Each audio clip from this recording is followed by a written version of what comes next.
हमारे देश में अक्सर कहा जाता है कि किसी शहीद के घर जाना 4 धाम की यात्रा से बढ़कर होता है।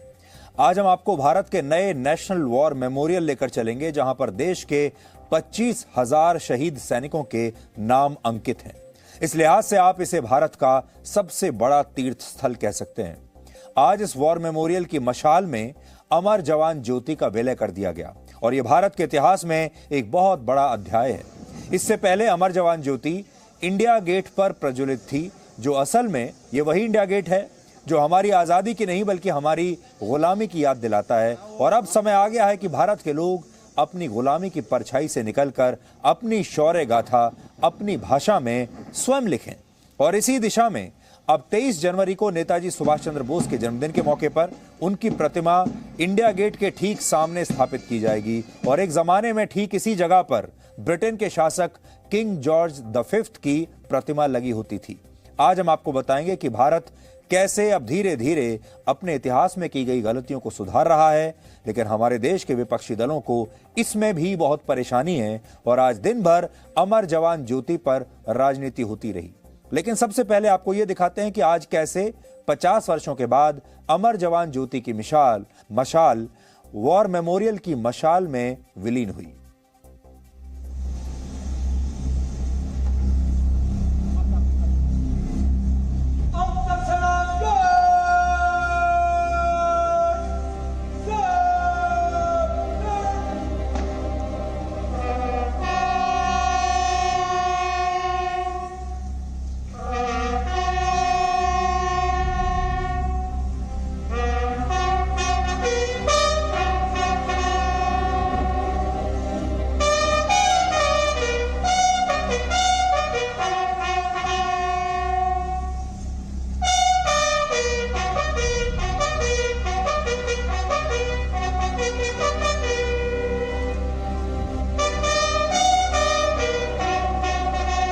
मेरे ठीक पीछे अमर जवान ज्योति है, जो 1971 में भारत पाकिस्तान युद्ध के बाद भारतीय सैनिकों की याद में जलाई गई थी, उन सैनिकों की जिन्होंने इस युद्ध में वीरगति पाई थी। लेकिन बाद में इसको हर अनाम सैनिक से जोड़ा गया।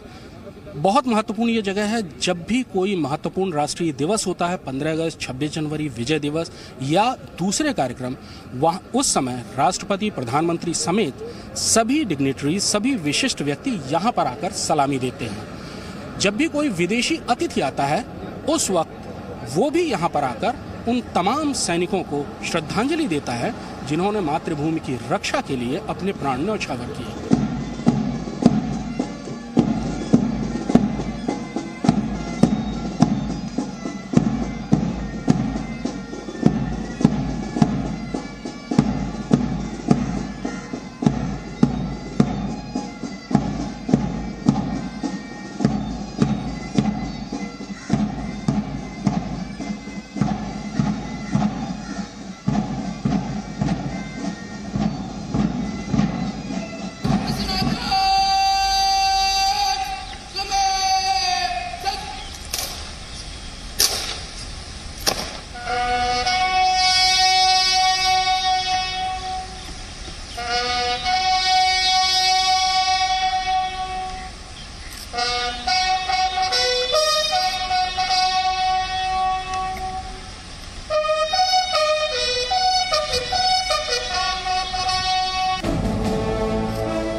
अमर जवान ज्योति जो कि इंडिया गेट के नीचे थी, वो भी यहीं पर आ गई और अमर जवान ज्योति जो यहाँ पर जल रही थी, उसमें अमर जवान ज्योति, इंडिया गेट वाली अमर जवान ज्योति को विलीन कर दिया गया। इंडिया गेट पर लगी अमर जवान ज्योति बुझाई नहीं गई है, बल्कि वो बमुश्किल तमाम 200 मीटर दूर नए भारत के पहले राष्ट्रीय समर स्मारक में जल रही अमर जवान ज्योति में उसको मिला दिया गया है। भारतीय परंपरा में माना जाता है कि ज्योति से ज्योति मिलाने पर उसका असर बढ़ता है, घटता नहीं है। इसलिए इस अमर जवान ज्योति में असर बढ़ा है। इंडिया गेट में जल रही अमर जवान ज्योति का असर कम नहीं हुआ है, क्योंकि उसे बुझाया नहीं गया है, उसका स्थान परिवर्तन किया गया है और अब वो एक पवित्र जगह पर दोबारा स्थापित है। कृष्ण मोहन मिश्रा, जी मीडिया, दिल्ली। तो ये ज्योति है, जैसे हम अमर जवान ज्योति कहते हैं, ये हमारे देश के अमर जवानों की याद में जलाई गई वो ज्योति है जो वर्षों से लगातार बिना बुझे ऐसे ही जलती आ रही है। और आज जो इसकी चमक है, आज जो इसकी शक्ति है, वो दुगनी हो गई है। अमर जवान ज्योति को वर्ष 1971 में पाकिस्तान के साथ हुए युद्ध में शहीद हुए भारतीय सैनिकों के सम्मान में प्रज्वलित किया गया था और इसकी शुरुआत 26 जनवरी 1972 को तत्कालीन प्रधानमंत्री इंदिरा गांधी ने की थी।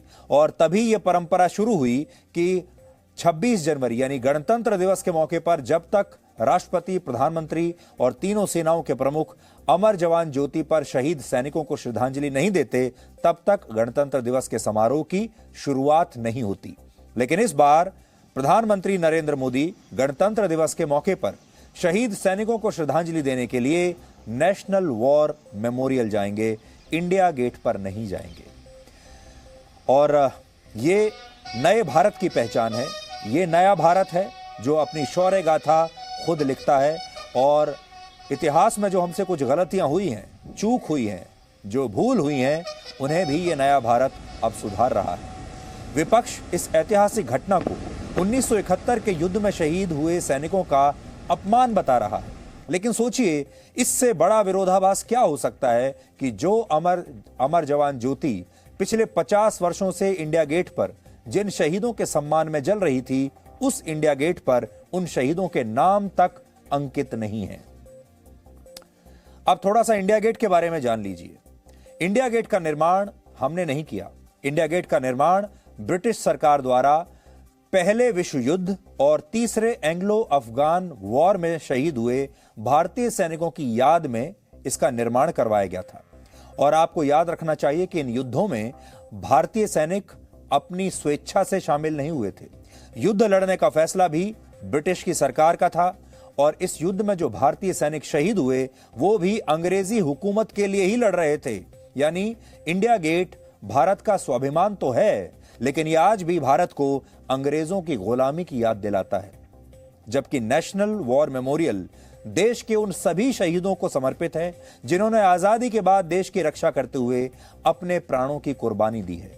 इस वॉर मेमोरियल में कुल मिलाकर 25,942 शहीदों के नाम अंकित हैं और ये वो सभी सैनिक हैं जिन्होंने 1947 में, 1962 में, 1965 में, 1971 के युद्ध में और फिर 1999 के कारगिल युद्ध में अपना सर्वोच्च बलिदान दिया है। यहां उन शहीदों को भी याद किया गया है जिन्होंने आतंकवाद के खिलाफ चलाए गए सैन्य अभियानों में देश के लिए अपनी शहादत दी है। जो सैनिक श्रीलंका में भारत के पीस कीपिंग फोर्स ऑपरेशंस के दौरान शहीद हुए, उनके नाम भी यहां पर अंकित हैं। तो ये हमारे देश का जो भी जवान शहीद हुआ है, चाहे वो कहीं भी हुआ हो, ये उनका अपना घर है।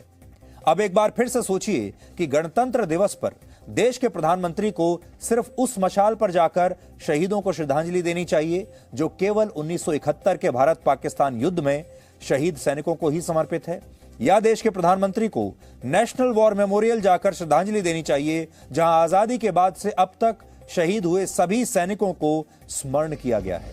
खुद सोचिए। यहां दो और बातें आज आपको पता होनी चाहिए। पहली बात, अमर जवान ज्योति को बुझाया नहीं गया है। आज दिन भर यह अफवाह फैलाने की कोशिश की गई, ये फेक न्यूज फैलाने की कोशिश की गई कि इस ज्योति को बुझा दिया गया है। इसे बुझाया नहीं गया है, बल्कि इसका विलय किया गया है। यानी शहीदों के सम्मान की ये ज्योति वॉर मेमोरियल की मशाल में समाहित रहेगी और इसका प्रकाश कभी मिटेगा नहीं, बल्कि इसका प्रकाश आज दुगना हो गया है। दूसरी बात, जिस कांग्रेस पार्टी ने आजादी के बाद 7 दशकों तक हमारे देश के शहीदों के लिए नेशनल वॉर मेमोरियल नहीं बनाया, वो आज शहीदों के अपमान की बात कर रही है। यह भी देखिए कितनी बड़ी विडंबना है। आज कांग्रेस के नेता राहुल गांधी ने एक ट्वीट किया और उसमें लिखा कि बहुत दुख की बात है कि हमारे वीर जवानों के लिए जो अमर जवान ज्योति जलती थी उसे आज बुझा दिया जाएगा। कुछ लोग देश प्रेम और बलिदान नहीं समझ सकते। कोई बात नहीं, हम अपने सैनिकों के लिए अमर जवान ज्योति एक बार फिर जलाएंगे। ये उनका ट्वीट है। देखिए, जो मैंने आपको अभी पढ़कर सुनाया है। तो राहुल गांधी ये कह रहे हैं कि जब हमारी सरकार आएगी तो हम फिर से जो अमर जवान ज्योति है उसे फिर से जलाएंगे। राहुल गांधी इसे शहीदों का अपमान बता रहे हैं, लेकिन असल में शहीदों का अपमान तो उन्हीं की पार्टी ने एक नहीं कई बार किया। वर्ष 1947 से 2010 के बीच इस देश में कई नेताओं की याद में मेमोरियल बनाए गए, म्यूजियम बनाए गए, लेकिन देश के लिए शहीद होने वाले सैनिकों की याद में एक भी स्मारक नहीं बनाया गया। क्या इसका जवाब है कांग्रेस पार्टी के पास? वर्ष 1964 में तत्कालीन प्रधानमंत्री जवाहरलाल नेहरू की मृत्यु के बाद दिल्ली के तीन मूर्ति में स्थित उनके प्रधानमंत्री आवास को उनका मेमोरियल घोषित कर दिया गया। आज इसे नेहरू मेमोरियल म्यूजियम और लाइब्रेरी के नाम से जाना जाता है। उसकी तस्वीर आपके सामने है। ये एक बहुत बड़ा क्षेत्र है, बहुत बड़े इलाके में ये फैला हुआ है और ये नेहरू मेमोरियल है। इसी तरह पूर्व प्रधानमंत्री इंदिरा गांधी की याद में दिल्ली में इंदिरा गांधी मेमोरियल की स्थापना हुई। यह मेमोरियल दिल्ली के सफदरजंग रोड स्थित उसी बंगले में है जहां पर इंदिरा गांधी रहा करती थी और जहां पर उनकी हत्या हुई थी, और यह भी उस समय प्रधानमंत्री आवास हुआ करता था। उसकी तस्वीरें भी देख लीजिए, यह भी मेमोरियल है। यानी नेहरू के लिए मेमोरियल बना, इंदिरा गांधी के लिए मेमोरियल बना। इसी तरह वर्ष 2003 में पूर्व प्रधानमंत्री राजीव गांधी की याद में राजीव गांधी मेमोरियल की स्थापना भी की गई, जो चेन्नई में उसी स्थान पर मौजूद है जहां 1991 में उनकी हत्या हुई थी। लेकिन इसे हमारे देश का दुर्भाग्य माना जाएगा कि जब ये सारे मेमोरियल बन रहे थे तब कांग्रेस पार्टी ने नेशनल वॉर मेमोरियल बनाने के लिए कुछ नहीं किया। इस स्मारक के लिए भारत को पूरे 68 वर्ष और 2 महीनों का इंतजार करना पड़ा, जबकि भारतीय सेना ने वर्ष 1960 में, फिर से सुन लीजिए, 1960 में ही भारतीय सेना ने देश का एक राष्ट्रीय युद्ध स्मारक बनाने का प्रस्ताव उस समय की नेहरू सरकार के सामने पेश किया था। और तब सेना की इस मांग पर नेहरू की सरकार ने कोई गौर नहीं किया और यह मांग पूरी नहीं हो पाई। इसके बाद वर्ष 2006 में यूपीए की सरकार में मंत्रियों का एक समूह बनाया गया, ग्रुप ऑफ मिनिस्टर्स बनाया गया, जिसे इस मांग की समीक्षा करनी थी। लेकिन इसके बाद भी कई वर्षों तक नेशनल वॉर मेमोरियल की फाइल एक मंत्रालय से दूसरे मंत्रालय तक घूमती रही। कभी इसके स्थान को लेकर विवाद उठा तो कभी केंद्रीय शहरी विकास मंत्रालय ने इस स्मारक को बनाने का विरोध कर दिया। किसी सरकार ने जगह नहीं दी, किसी सरकार ने कोई और किसी मंत्रालय ने जगह देने से इनकार कर दिया, किसी दूसरे मंत्रालय ने और कोई परेशानी बता दी, और यह फाइल ऐसे ही घूमती रही जैसे कि सरकार में होता है। वर्ष 2012 में जब तत्कालीन रक्षा मंत्री ने इस स्मारक को सैद्धांतिक रूप से मंजूरी दी, तब भी उस समय की दिल्ली की शीला दीक्षित सरकार ने, यह भी कांग्रेस की ही सरकार थी, इस प्रोजेक्ट का विरोध किया और यह स्मारक यूपीए सरकार में नहीं बन पाया। लेकिन वर्ष 2015 में मोदी सरकार ने न सिर्फ नेशनल वॉर मेमोरियल के लिए इंडिया गेट के पास इतनी बड़ी जमीन दी, बल्कि 500 करोड़ रुपए के बजट को भी मंजूर किया। हालांकि स्मारक को बनाने पर 176 करोड़ रुपए ही खर्च हुए हैं। लेकिन बात यहां पैसे की नहीं है, बात यहां जमीन के टुकड़े की नहीं है, बात यहां मंशा की है। बात यह है कि आप वॉर मेमोरियल बनाना चाहते हैं या नहीं। बात यह है कि आप क्या एक ऐसा स्थान बनाना चाहते हैं जहां जाकर हम अपने तमाम शहीदों को श्रद्धांजलि दे सकें। यह वॉर मेमोरियल शहीदों को समर्पित एक सच्ची श्रद्धांजलि है। तो वही इंडिया गेट भारत को आज भी अंग्रेजों की गुलामी की याद दिलाता है। तो आपके भारत को आज भी अंग्रेजों की गुलामी की याद दिलाता है। तो आपके पास 2 विकल्प हैं, एक ये जगह जो हमने अब बनाई है और दूसरी वो जो इंडिया गेट है, जो इससे 200 मीटर की दूरी पर है। लेकिन उस इंडिया गेट से हमें गुलामी की याद आती है। इंडिया गेट की नींव वर्ष 1921 में ड्यूक ऑफ कनॉट द्वारा रखी गई थी, जिनके नाम पर आज कनॉट प्लेस भी है। अब उसका नाम बदल दिया गया है और उसका नाम भी राजीव गांधी चौक रख दिया गया है। और इसका डिजाइन, इंडिया गेट का डिजाइन एडविन लटियंस ने तैयार किया था और उन्हीं के नाम पर इस पूरे इलाके को लटियंस जोन कहा जाता है। इंडिया गेट पर इस समय कुल मिलाकर 13,516 शहीदों के नाम अंकित हैं। जब आप जाएंगे इंडिया गेट पर, ध्यान से देखेंगे तो उस पर लगभग 13,500 नाम अंकित हैं। लेकिन आपको जानकर हैरानी होगी कि इनमें से काफी नाम ब्रिटिश सैनिकों के भी हैं, जो 1914 से 1918 के बीच पहले विश्व युद्ध और 1918 से 1919 तक चले तीसरे एंग्लो अफगान वॉर में शहीद हुए थे, जबकि नेशनल वॉर मेमोरियल पूरी तरह से आजादी के बाद शहीद होने वाले हमारे देश के सैनिकों के लिए समर्पित है। यह है नया भारत। पिछले साल नवंबर के महीने में जब शहीदों को मरणोपरांत वीरता पुरस्कार से सम्मानित किया गया था यहीं दिल्ली में, तब उनके परिवार इसी नेशनल वॉर मेमोरियल गए थे। इससे पहले ऐसा नहीं होता था क्योंकि हमारे देश में शहीदों के लिए कोई राष्ट्रीय स्मारक था ही नहीं, और इंडिया गेट जब हम जाते थे तो कभी हमें वो एहसास आता ही नहीं था कि ये हमारे देश के शहीदों के लिए है। आज हम आपको ऐसे 2 वीडियो दिखा रहे हैं।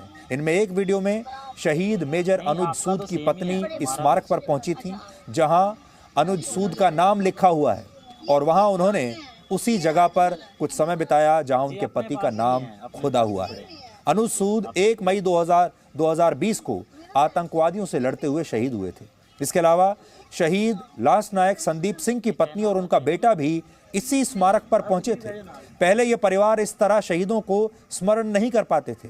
अब सोचिए, शहीदों और उनके परिवारों का अपमान आखिर किसने किया, और आज इन शहीदों के जो परिवार के लोग हैं, जब ये बच्चा उस जगह पर जाएगा जहां इसके पिता का नाम खुदा हुआ है, तो इस बच्चे को अपने पिता के होने का एहसास होगा। इस बच्चे को एहसास होगा कि इसका जो पिता है वो अमर है।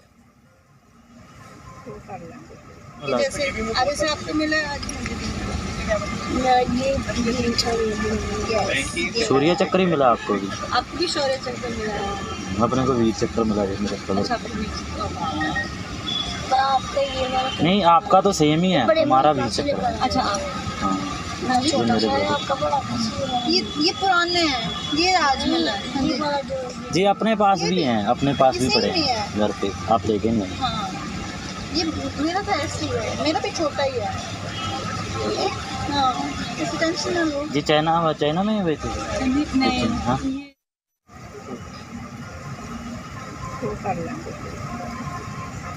Presenting B News app, available on Google Play and App Store. Download it now.